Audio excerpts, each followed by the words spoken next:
Avec l'aide d'Hachem, on est dans la suite de notre étude sur la Gemara de Beitza. Et nous sommes à la page Zayin Amoud Bet, donc page 7b. Et nous sommes dans les dernières lignes. D'ailleurs, ça sera un tout petit virage avant de commencer le Davret, la 7e page, puisque c'est la page 8, mais qu'il n'y a jamais de page 1 dans le Talmud. D'ailleurs, certains disent d'ici qu'on dit Daf Aleph, Dalet Aleph, Derech Eretz Kadma la Torah. Avant de commencer à ouvrir une page de Gemara, il faut d'abord commencer par le Daf Aleph. Dalet Aleph, c'est d'abord de la courtoisie et un comportement social et civique et humain et courtois qui soit digne. Mais bon, ne rentrons pas dans ces sujets tout de suite. On va d'abord étudier. La Gemara nous dit Umodim Shem Shachat Sherpor Bedeker Vichase. Donc on a position avec 2 points avant, 2 points après. On avait dit que ça reprenait un texte de référence. En l'occurrence ici, on prend la Mishnah d'Avbet Amoud Aleph, et vous vous rappelez qu'il y avait plusieurs parties à la discussion entre Beth Shammai et Beth Hillel par rapport à l'égorgement de la bête pendant Yom Tov, et on avait dit que Umodim, et ils sont d'accord, sous-entendu ils tombent d'accord Beth Shammai ou Beth Hillel, même s'ils ont des discussions à savoir a priori comment est-ce qu'il faut faire et sous quelles conditions on a le droit ou pas le droit. Umodim, ils sont d'accord chez Im Shachad que si jamais l'égorgement a déjà été fait, allez, on se le dit puisqu'on connaît le mot maintenant, Bedi Avad, quand ça a été déjà fait, chez Yarpor Badeker Vichase, qu'il aura le droit alors de creuser à l'aide de Deker de la pelle et de recouvrir le sang de l'animal. Amar Rabbi Zrika, Amar Rav Yehuda. Rav Zrika de dire au nom de Rav Yehuda. Vous vous rappelez qu'on avait dit une fois que Amar Nanin, ça veut dire celui-ci a dit au nom de celui-là qui a dit que. Ouais. Donc Amar Rabbi Zerika, Amar Rav Yehuda. Rabbi Zerika dit au nom de Rav Yehuda. Vehu. Alors il faut savoir que l'expression Vehu, quand on parle dans la halakha, vous l'aviez déjà appris avec moi, Vehu veut dire et c'est à la condition que. Vehu. Et c'est à la condition que qu'il avait pour lui une pelle enfoncée déjà dans la terre. Naoutz veut dire enfoncé, mi beodium, quand il faisait encore jour, ça veut dire la veille de Yom Tov. Autrement dit, ce qui reste permis, même si on a fait l'égorgement, en disant qu'on peut creuser, c'est pas creuser, c'est pousser une pelle qui est déjà plantée à l'intérieur de la terre. Je vous rappelle qu'à Yom Tov, les melachot qui sont permis, c'est les melachot de Ochel Nefesh, qui sont là pour l'alimentation, pour que quelqu'un mange bien à Yom Tov. Or, bien sûr qu'on comprend que cuire, etc., c'est des choses qui vont être permises. Mais il ne faut pas non plus exagérer. On ne va pas commencer maintenant à planter un champ parce que la personne dit non, mais c'est quand dans 6 mois, il y aura un autre Yom Tov. Non, il ne faut pas non plus blaguer. Donc creuser, a priori, ça ne pourrait pas être permis. Sauf que là, on dit non. Par contre, si la pelle est déjà plantée, c'est de ça qu'on parle. Deker naout, une pelle qui est déjà plantée mi-biodium avant que le Yom Tov n'arrive. La Gemara dit ouais, mais tu ne résous pas les problèmes. Veaka avid ktisha. Voilà qu'il fait. Avid veut dire osé à ça, mais ça veut dire ici commettre. Veaka avid ktisha. Et voilà qu'il réalise Ktisha. Alors Ktisha, on pourrait dire qu'il Kotesh, normalement, ça veut dire couper en morceaux, c'est-à-dire qu'il va effriter la terre. Oui. Alors il faut savoir que j'ai trouvé un maître qui enseigne ce que je vous avais dit à l'oral une fois, qu'on ne fait pas qu'à du K. On ne fait pas KCAS, du K, Kouf Aleph. Ça veut dire que le K, je ne le traduis pas. Et j'ai trouvé un maître qui dit la même chose, qui dit qu'il y a des mots qu'on ne traduit pas, et le cas, on ne le traduit pas. C'était, je ne sais pas, j'ai étudié ça l'autre jour, mais en fait, j'ai oublié où est-ce que je l'ai étudié. Parce que j'ai regardé plusieurs choses depuis quelques jours, là. Donc je suis désolé, mais en fait, donc c'est pour ça que vous ne m'entendrez pas traduire le cas. En tout cas, voilà qui transgresse l'interdit de Ktisha. Sous-entendu, c'est pas parce que tu as une pelle qui est plantée, qu'en creusant avec ta pelle, tu ne vas pas quand même transgresser l'interdit. L'interdit, de faire bouger cette terre. Amar Rav Hiya Barashi, Amar Rav Hiya Barashi dit au nom de Rav, Be'afar Tichoar. On parle ici d'une terre, Afar, normalement Afar ça veut dire une poussière, Alors il y a une différence entre Efer qui veut dire la cendre, Afar qui veut dire la poussière, mais ici c'est Afar dans le sens terre, poussière de terre. Donc Be'afar tihawar. Je vous ai expliqué que le mot B peut vouloir dire dans, avec, par ou dans le cas où. Je ne sais pas si vous vous rappelez, je le ressors comme si c'était un proverbe. C'est parce que j'avais beaucoup réfléchi comment traduire. En fait, ici, on parle, le B veut dire dans le cas où. On est dans le cas où il y avait une terre qui était molle. Et le fait que la terre était molle, c'est que quand ta pelle est plantée dans une terre qui est molle, quand tu bouges ta pelle, tu ne fais pas la même chose que si la terre était très sèche. On le comprend, mon rivière Botaï. Pas besoin d'être un grand jardinier pour le comprendre. La Gemara dit Ve'aka avid guma, mais voilà pourtant qu'il va faire un tas. Alors, il faut savoir, mon rivière Botaï, que normalement, on n'a pas le droit de créer un tas pendant Shabbat, un tas de terre ou un tas. Pourquoi? Parce que ça s'appelle Rachidi Chayav Mishum Binyan. Rachidi, c'est parce que ça s'appelle construire. On comprend, mon rêve Rabotai, quand on voit surtout les grues à côté de chez nous, etc., que la base fondamentale de toute création, de toute construction, c'est le déplacement des terres pour pouvoir fonder des pivots, des piliers, des fondations, etc. Et donc la Gemara nous dit, ok, alors, tu as voulu résoudre le problème en disant, tu creuses pas, tu casses pas la terre, c'est-à-dire tu ne l'effrites pas. Tu dis aussi que... pourquoi? Parce que la terre est molle. Mais en définitive, en poussant cette terre, en poussant cette pelle, tu vas faire qu'il y avait une terre qui n'est pas amoncelée, qui n'est pas mise en tas, qui va être maintenant entassée. Entasser de la terre, c'est l'interdit shabbatique et aussi de Yom Tov, puisqu'il y a différence entre Shabbat et Yom Tov que ce qui s'appelle Ochel Nefesh. Alors tu vas transgresser l'interdit de construire.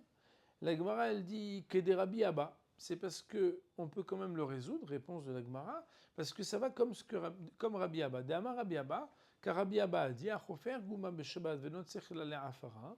Celui qui creuse un trou pendant Shabbat, ça veut dire qu'il crée un creux. Alors ici, le gouma, c'est plus un creux qu'un entassement. C'est pour dire, bien évidemment, on va voir, quand il y a un entassement, c'est forcément qu'il y a un creux, parce qu'on a pris l'endroit pour le mettre dans l'autre.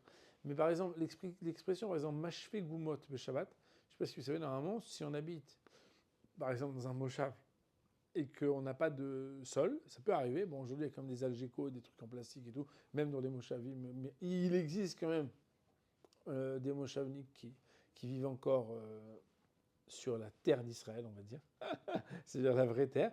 Il y a un interdit de balayer. Pourquoi? Parce que quand on est sur la terre, il y a la peur de faire ce qu'on appelle mashve gumot. Mashve gumot, c'est aplanir le terrain. C'est-à-dire quoi, aplanir le terrain? C'est prendre les poussières ou les terres ou les choses que tu as, et quand tu les ramènes, elles vont aplanir, puisqu'elles vont rester dans les creux tout ce qui peut rentrer pour boucher les trous. Mais non, il y a le fait de créer le trou, ça s'appelle bonnet, et il y a le fait d'aplanir les trous. Et c'est un autre interdit. Mais ici, en fait, on nous dit, mais si tu creuses un trou, alors on dit non. Rabbi Abba de dire, celui qui creuse un creux pendant Shabbat et qui n'a besoin que de la terre qu'il va enlever de ce creux, alors il sera patour. Pourquoi? Écoutez bien mon Rabbi Abba, c'est quand même super intéressant. C'est parce qu'en fait, écoutez bien, c'est si quelqu'un, il creuse pour creuser, il creuse pour creuser, c'est-à-dire il fait un trou parce qu'il veut le trou. Mais si quelqu'un, il s'en fiche du trou, il a besoin de terre et il prend la terre. Au niveau de l'action, c'est la même action. Au niveau des raisons et des intentions pour lesquelles il fait l'action, c'est totalement différent. Vous comprenez? Parce qu'en fait, lui, il s'en fiche d'avoir un trou.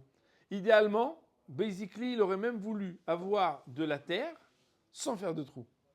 Mais malheureusement, il ne peut pas faire autrement pour avoir cette terre que de faire un trou. C'est ce qu'on appelle melacha shenat tzricha legoufa. C'est un travail qui n'est pas nécessaire pour lui-même, mais pour autre chose.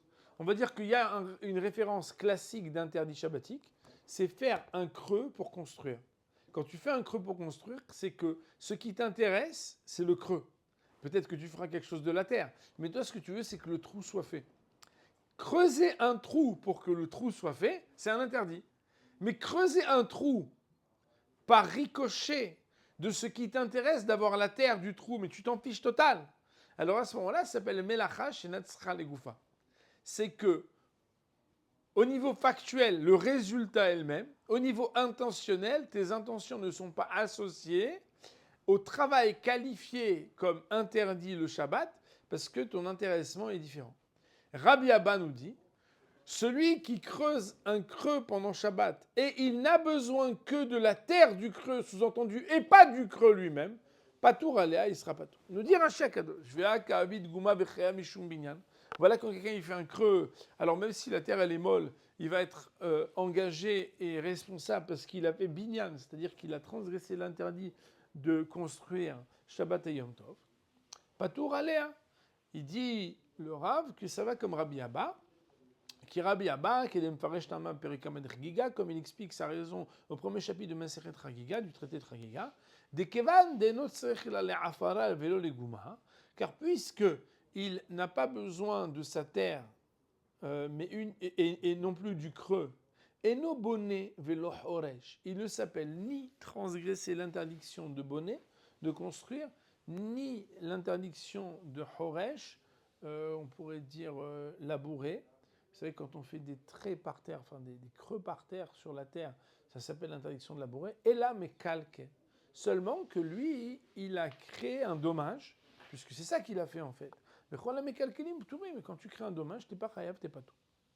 Tosfot nous disent, nous sommes dans le deuxième Tosfot, du côté gauche de la page, donc du côté gauche de la Gemara. Il y a un premier titre en haut, il y a un deuxième titre qui est en face du mot moutar dans la Gemara. Il y a marqué Enot Sarir, un peu plus bas, là où il y a un gros nom qui s'appelle Ve'eno, tu l'as? Ouais. Ve'enot Sarir ela le'afara patou. Il dit le Rav, Mishum de'ave melacha shenatzcha legoufa. C'est du fait que c'est considéré, ave veut dire considérer, c'est considéré, melacha shenatzcha legoufa, comme un travail qui n'est pas nécessaire pour lui-même. Ou patour aléa. Ou patour aléa. Et c'est quelque chose qui va rendre patour. Alors là, il y a une question super intéressante. Pourquoi? Parce que Melacha Shenat Sera les Goufa, c'est vrai qu'il n'amènerait pas de sacrifice si on était à l'époque du temple. Mais il y a une différence entre patour et moutar. Patour, ça veut dire exempté, et moutar, ça veut dire c'est permis. Si quelqu'un dit t'es chayav, t'es pas chayav. Ah, donc je peux le refaire. Non, tu arrêtes. T'es pas chayav, t'es patour. Et il y a un principe qui s'appelle patour avalassour. Quand on dit patour, ça veut dire patour avalassour. Tout le monde le sait, ça. C'est que, a posteriori, on ne te rend pas chayav, mais a priori, jamais on t'aurait permis de le faire. C'est ce qu'on appelle patour avalassour. Donc, melacha shenatzra legoufa, ça fait que celui qui le fait à chofer gouma beshabbat, un autre sachel alafara, patour, demande Tosfot. Mais nous, on est en train d'expliquer que, on parle d'un cas où le gars, il a égorgé une bête, et il avait une pelle plantée la veille de Yom Tov dans une terre molle, pour pas avoir l'interdit ni de chofer, ni de kotesh, etc. Et on nous dit, ouais, mais quand même, il va faire un creux, et faire un creux Shabbat s'appelle bonnet. On dit non, parce que c'est melacha shenatzra legoufa. La Gemara, Tosot, il dit, et alors? Même si c'est pas tour, parce que si tu l'as fait, t'es pas chayav de korban, mais c'est pas tour avalassour. Comment on définit le patour avalassour ici? Raboda, écoutez bien, c'est que d'apparence, c'est exactement la même action qu'aurait pu rendre chayav un homme. Sauf que tu n'es pas dans sa tête, le bon Dieu est dans sa tête, et quand on pose la question, on lui dit, cher monsieur, on vous avait averti, pourquoi vous l'avez fait quand même? Parce que moi, je ne suis pas en train de faire un creux. J'ai besoin de la terre, là. On a un petit chaton, là, et on a un petit chien, il a fait ses besoins, il fallait qu'on recourt, on devait faire Krat Shema, on a pris ça, mais nous, on n'a rien contre Chazou Shalom, on va le remettre après, Blinéder, après Yom Tov. Ah, c'est pour ça! Mais d'apparence, cette action-là, c'est une action qui se définit comme potentiellement être une action qui amène à être hayab. Donc même si on dit patour avalassour, donc regardez tout ça. Veteima, et c'est étonnant, deimken patour avalassour, les quatre là. Parce que s'il en est ainsi, comme on essaie de l'expliquer, que c'est melacha shenatzra legoufa, ça devrait être patour avalassour. Or ici, on est en train de te dire que quand le gars il a égorgé a posteriori, il a le droit a priori de pousser cette pelle malgré le fait qu'il va faire un creux, parce qu'en fait, lui, qu'est-ce qui l'intéresse? C'est pas de faire un creux, c'est de prendre la terre pour faire la mitzvah, de recouvrir le sang. Alors on dit, Veyesh Loma, la réponse est Des Mishum Simchat Yom Tov, Mutar Afilu le Katrila. C'est vrai qu'il y a des choses qui ne sont pas Torah Valassour habituellement. Mais quand il s'agit de considérer ce qu'un juif il a le droit de faire pour la joie de Yom Tov, parce que sinon il ne va pas manger, encore une fois, comme on l'a vu à plusieurs endroits dans ce traité, Mishum Simchat Yom Tov, pour ne pas que la personne mange du pain et la confiture à Yom Tov, et qu'il ait une vraie joie de Yom Tov, alors on va lui permettre ce qu'habituellement on ne lui permet pas, on va lui permettre a priori de faire cela. Tosot, il dit, ah, tu m'as ouvert la porte, tu m'as ouvert la porte. Alors vas-y, je vais poser la question jusqu'au bout. Veim tomar imken la mali de kernaout. Si c'est comme ça, alors au nom de Simchat Yom Tov, on n'a qu'à tout permettre. Même si la pelle, elle n'est pas enfoncée, on dit Simchat Yom Tov. Et le pain et la confiture, nous bémet. C'est pas bon de manger ça Yom Tov. Si déjà tu permets, alors permets tranquillement. Yeshlomar, la réponse, elle est, ah, faut pas non plus pousser le rabbin dans le mikvé, De mikol makom ba'inan sheh mukhan me'erev Yom Tov. Au nom de Simchat Yom Tov, on permet quand il y a quelque chose déjà qui a été prédisposé. Mais par contre, si ça n'a pas été prédisposé, alors ça, on ne le permettrait pas si ça n'avait pas été planté déjà avant Yom Tov. Nous avons terminé ce sujet et la Gemara maintenant commence un nouveau sujet qui est lié à notre Mishnah. Nous dit la Gemara, Efer Kira, chez Efer Kira Mukhan Ou. Alors je ne sais pas si vous vous rappelez, mais quand même, il faut s'en rappeler, la Mishnah nous avait dit que Beth Hillel et Beth Shammai, ils sont d'accord dans le cas où il aurait déjà fait la shrita, qu'il aura le droit de creuser avec la pelle et de recouvrir, car la cendre du four est toujours prête. Chez Efer Kira Mukhan Ou. Alors là, la Gemara s'excite un peu. Elle dit Efer Kira Mand Karshme. La cendre du four, qui a rappelé son nom? Autrement dit, qui c'est qui nous la ramène ici? On n'a pas parlé de ça. On a parlé de terre, on a parlé de sang, on a parlé de plein de choses, de volailles, de bêtes sauvages. Mais de quoi on parle ici? Amar Rabba, Rabba de dire Achik Ama. Rabba de dire, voilà comment il faut dire. Ve'efer Kira Mukhan Ou. Pas chez Efer Kira Mukhan Ou, qui donne la justification à la loi, mais Ve'efer Kira Mukhan Ou, et, sous-entendu, séparé mais joint, pas comme quelque chose qui fait référence à quelque chose qui a déjà été cité, et la cendre du four est quelque chose de près. Rachid de dire, dernière grande ligne, Mand Karshme de Kamar chez Efer. Qui a rappelé son nom qu'il est dit chez Efer? Car, comme si on faisait la référence à quelque chose qu'on a déjà vu. Des machines et milte del, comme si on donnait justifier quelque chose d'avant. Alors on dit Ve'efer Kira Mukhan Ou. Efer Kira Mukhan Ou, ça veut dire vraisemblablement que la Gemara veut nous dire, c'est que si jamais quelqu'un avait de la cendre dans son four et qu'il voulait l'utiliser pour recouvrir le sang, c'est considéré comme quelque chose qui est prédisposé à être utilisé pour pouvoir recouvrir le sang de la bête qui aurait été égorgée pendant Yom Tov.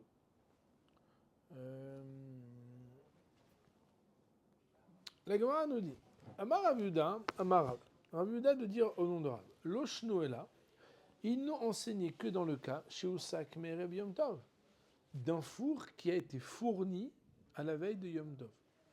Le mot essik, essek, c'est quand on fournit le four avec des bûches ou avec du bois. Donc, Loshno est là, il n'a été enseigné que Efer Kira Mukhan que dans le cas chez Usak qu'il a été fourni, mais Erev Yom Tov, depuis la veille de Yom Tov. La forme Uf'al ou Poal, vous vous rappelez, hein, tout ça quand vous avez appris l'hébreu, c'est des formes passives. A été fourni depuis la veille de Yom Tov. Aval Usak be Yom Tov. Assour. Mais si le four a été fourni pendant Yom Tov, la cendre d'un four qui a été fourni pendant Yom Tov et dont la transformation s'est donc faite pendant Yom Tov, assour. Nous dit le Rav, nous dit la Gemara, Ve'im raoui litzlot bo betza muta. Et si c'est encore à même, au moment où on veut utiliser cette cendre, à faire griller dessus un œuf, alors c'est permis. Autrement dit, si c'est une cendre qui est totalement froide et qu'elle était totalement chaude pendant Yom Tov, alors c'est comme si son utilisation est obsolète. Par contre, si elle est encore valable pour avoir une autre utilisation que la seconde que je veux faire de recouvrir le sang, par le fait que sa chaleur, même si elle n'est pas encore incandescente, elle est plus incandescente, sa chaleur permettrait de griller un œuf, puisqu'elle pourrait encore être utilisée à autre chose qui est totalement permis par rapport à Ochel Nefesh, alors je peux l'utiliser aussi pour ça. Tanya Namiachi, et il y a une braïta aussi qui dit, on va voir dans Rashi dans un instant, que chez Amrou et Ferkira Mouchano, quand les Rachamim ils ont dit que la cendre du four est prédisposée, lo Amrou est là, ils n'ont parlé que chez Osak, mais Reb Yom Tov, que ça avait été alimenté et fourni la veille de Yom Tov, avec Osak Yom Tov, mais ça a été fourni pendant Yom Tov, Assour, Vimro Yisod Bobetza Moutar. Et si par contre c'est habilité encore à griller dessus un œuf, c'est permis. Point. Nous dit Rashi Akadosh. Chez Osak, mais Reb Yom Tov, ça avait été fourni la veille de Yom Tov. Mais etmol da'ate il avait l'echol milé. Depuis la veille, à l'entrée de Yom Tov, son esprit était sur cette cendre pour toutes les utilisations potentielles, puisqu'il a mis là-bas, et avant l'entrée de Yom Tov, bien évidemment, Rabotai, c'est pas que chaque fois que vous mettez une bûche dans votre cheminée, vous dites, eh bien, Ezrat Hashem, je pourrais en faire tout ce que je veux. Non, c'est que c'est un malémilta, ça veut dire l'esprit basique de l'homme prend en considération quand il met une bûche que cette bûche-là, il sait ce qui va en advenir, et donc en fait, il inclut toutes les utilisations potentielles. Avaloussak Yom Tov, mais si ça avait été fourni pendant Yom Tov, dès les cas les mémar d'arte, il avait metmol, qu'on ne pouvait pas dire qu'il avait dans son esprit la prévision de se dire, et je pourrais en utiliser éventuellement la cendre, metmol alors assour. Veimra ou ilitstot bobetza. Et si par contre on peut griller dessus avec un œuf, chez Yeshadain Remetzram, qui a encore de l'incandescent dessus. Alors c'est pas comme j'ai dit, hein, c'est comme il a dit notre ami Michael, c'est qui a encore Remetz, c'est de l'incandescent dessus, Mouta. Ça sera permis. Pourquoi? Des me'etmol be'odam etzim, car hier, quand ils étaient encore du bois, ayumuchanim les sec, on avait le droit de les utiliser pour fournir le bois du feu, ou les vachel, et de cuire, ou l'itzlot, et de griller. Veodenu betashmishosé. Et voilà que maintenant, au moment où on est en train de statuer, alors que ça a été fourni pendant Yom Tov, ce bois reste encore dans son utilisation potentielle initiale, c'est-à-dire de pouvoir continuer de griller avec.